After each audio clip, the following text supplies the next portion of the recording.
Let me talk a little bit about Mr. Henley and the street gang here. As I said, Mr. Henley is a widely known leader within the rolling 60s. He rose to prominence in that gang decades ago, and he has since been a fixture on the internet, talk shows, and podcasts, all things that law enforcement have looked at closely as part of this investigation. He has maintained the image of an entertainment industry entrepreneur running a music label, and of somebody who gives back to the community here in Los Angeles, funding a South LA-based charity, Developing Options, which purports to help at youth risk escape gang life and escape the perils of gangs in high crime areas. The facts alleged in the complaint paint a very different picture.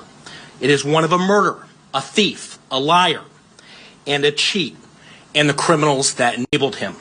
For example, Mr. Henley engaged in a murder of a musician signed to his label in 2021 and dumped the victim's body in Las Vegas off of the I-15 freeway.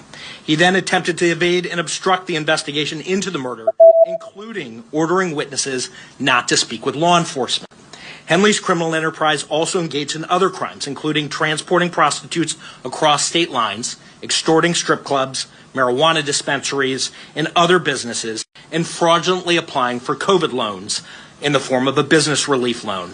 On that application, Mr. Henley falsely stated that his music label, Unique Music, operated at a $200,000 profit in 2019 and was entitled to government assistance, despite the reality that the company had operated at a loss and was ineligible for such relief.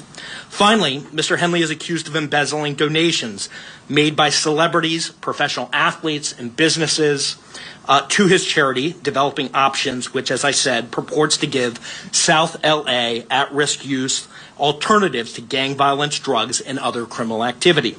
Henley used this charity as a front. He used it to conceal his fraudulent activities, his criminal enterprises activities, and evade detection from law enforcement. If convicted on the racketeering conspiracy, he and his co-conspirators face approximately a 20-year federal prison sentence. I want to thank our federal law enforcement partners, our state law enforcement partners who brought about the result here today. The Los Angeles Metropolitan Gang Task Force from the FBI. It's comprised of FBI agents, LAPD officers, IRS criminal investigation, the U.S. Department of Justice Inspector General's Office, Los Angeles Police Department, the North Las Vegas Police Department. This case is a great example of state and federal law enforcement working together to address harm